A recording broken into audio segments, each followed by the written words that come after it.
আমি হাত জোড় করে ক্ষমা চেয়েছি। আমি বলছি আমার শিক্ষার্থীদের উপর কোনো ধরনের আক্রমণ করবেন না, আমার শিক্ষার্থীরা কোনো ধরনের বিশৃঙ্খল আচরণ করবে না, সেই কমিটমেন্ট আমি দিচ্ছি। তারা আমার কথা কর্ণপাত করেনি। আমার বাম পাশে আমার সমিতির সভাপতি ছিল, তাকে ধাক্কা দিয়ে মাটিতে ফেলে দিয়েছে এবং আমার অনেক শিক্ষককে তারা লাঠিচার্জ করে আহত করেছে। এখন 3টার জায়গায় আমাদের দাবি হয়েছে 4টি। আমরা তাৎক্ষণিক দাবি করেছি যে পুলিশ অফিসাররা এই ন্যাক্কারজনক কাজের সাথে জড়িত, যারা আমার শিক্ষক এবং শিক্ষার্থীদের গায়ে হাত দিয়েছে, লাঠিচার্জ করেছে, এই ফেসিবাদ মুক্ত বাংলাদেশে, যেটা আমরা প্রত্যাশা করি না। ওই উপদেষ্টার কাছে আমাদের প্রত্যাশা ছিল, উনি যেহেতু ছাত্রদের আন্দোলনের কাতার থেকে উঠে এসে ছাত্রদের আন্দোলনের ফসল একজন উপদেষ্টা, উনি শিক্ষার্থী এবং শিক্ষকের উপর হামলার প্রতিবাদ করবেন এবং দুঃখ প্রকাশ করবেন, কিন্তু উনি সেটা করেননি। উনি আরো অসংলগ্ন অনেক কথাবার্তা বলেছে। আপনি যেটুকু বললেন সেটাও আমি একটা অডিওতে শুনেছি এবং আরেকটি অডিওতে আমরা দেখেছি, ভিডিওতে দেখেছি, সে আমাদের ভাইস চ্যান্সেলর এবং আমাদের সংশ্লিষ্ট দায়িত্বশীল যারা ছিল তাদের সাথে অত্যন্ত উদ্ধত্যপূর্ণ আচরণ করেছে। এইটা লজ্জা জানানোর ভাষা আমার নেই। যে আমাদের জীবন মরণ একটি সমস্যা নিয়ে আপনি একটি লাইভ অনুষ্ঠান করছেন এবং আপনার এই অনুষ্ঠানের মাধ্যমে দেশ এবং বিদেশের অসংখ্য মানুষ জগন্নাথ বিশ্ববিদ্যালয়ের এই অসহনীয় যে দুর্ভোগ, আমাদের আন্দোলনের যে প্রেক্ষাপট এবং আমাদের আন্দোলনের যে দাবি, সেই সম্পর্কে অবগত হতে পারছে। আসলে হঠাৎ করে না, আপনি যে কথাটি বলেছেন এটা দীর্ঘ দীর্ঘ 20 বৎসরের একটি বঞ্চনার ইতিহাস। আমরা জানি যে 2005 সালে জগন্নাথ বিশ্ববিদ্যালয়টি প্রতিষ্ঠা করেছিলেন তৎকালীন প্রধানমন্ত্রী দেশনেত্রী বেগম খালেদা জিয়া। ওনার মেয়াদের শেষ দিকে এসে উনি ক্ষমতা থেকে চলে যাওয়ার পরে আওয়ামী লীগ ক্ষমতাসীন হয় এবং তারপরে বাংলাদেশের জনমানুষের ম্যান্ডেট ব্যতি রেখে বারবার নির্বাচিত হয়। তারই ধারাবাহিকতায় সাবেক সরকার, আওয়ামী সরকার সর্ব অবস্থায় জগন্নাথ বিশ্ববিদ্যালয়ের সাথে বিমাতাসুলভ আচরণ করেছে।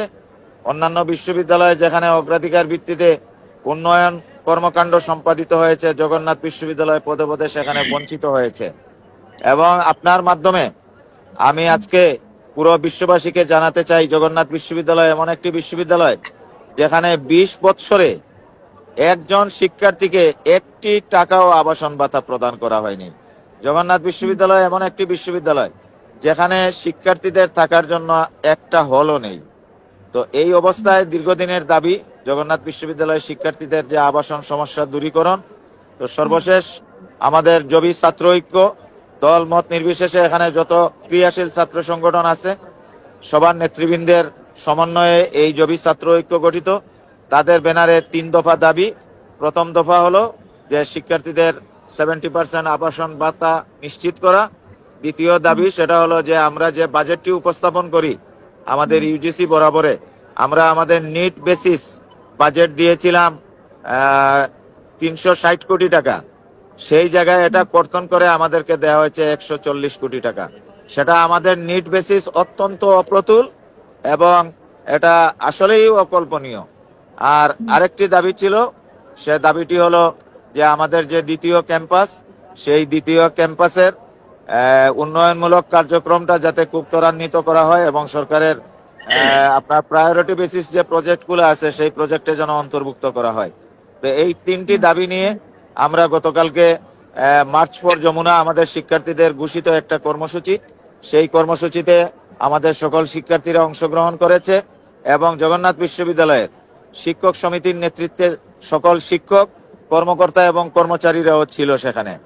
আমরা কাকরাইল মসজিদে আসার আগেই পুলিশ সম্পূর্ণ বিনা উস্কানিতে আমাদের শিক্ষার্থীদের উপর টিয়ার সেল নিক্ষেপ করেছে, কাঁদানে গ্যাস ছুড়েছে এবং এক পর্যায়ে নির্বিচারে শিক্ষক এবং শিক্ষার্থীদের উপর লাঠিচার্জ করেছে। আমি শিক্ষক সমিতির সাধারণ সম্পাদক হিসেবে টিয়ার সেলকে উপেক্ষা করে আমি পুলিশের ঊর্ধ্বতন কর্মকর্তার দ্বারস্থ হয়েছি। আমি হাত জোড় করে ক্ষমা চেয়েছি। আমি বলছি আমার শিক্ষার্থীদের উপর কোনো ধরনের আক্রমণ করবেন না, আমার শিক্ষার্থীরা কোনো ধরনের বিশৃঙ্খল আচরণ করবে না, সেই কমিটমেন্ট আমি দিচ্ছি। তারা আমার কথা কর্ণপাত করেনি। আমার বাম পাশে আমার সমিতির সভাপতি ছিল, তাকে ধাক্কা দিয়ে মাটিতে ফেলে দিয়েছে এবং আমার অনেক শিক্ষককে তারা লাঠিচার্জ করে আহত করেছে। এখন 3টার জায়গায় আমাদের দাবি হয়েছে 4টি। আমরা তাৎক্ষণিক দাবি করেছি যে পুলিশ অফিসাররা এই ন্যাক্কারজনক কাজের সাথে জড়িত, যারা আমার শিক্ষক এবং শিক্ষার্থীদের গায়ে হাত দিয়েছে, লাঠিচার্জ করেছে, এই ফেসিবাদ মুক্ত বাংলাদেশে, যেটা আমরা প্রত্যাশা করি না, তাদের প্রত্যেককে বিচারের আওতায় আনতে হবে এবং তাদেরকে চিহ্নিত করে শাস্তির ব্যবস্থা গ্রহণ করতে হবে।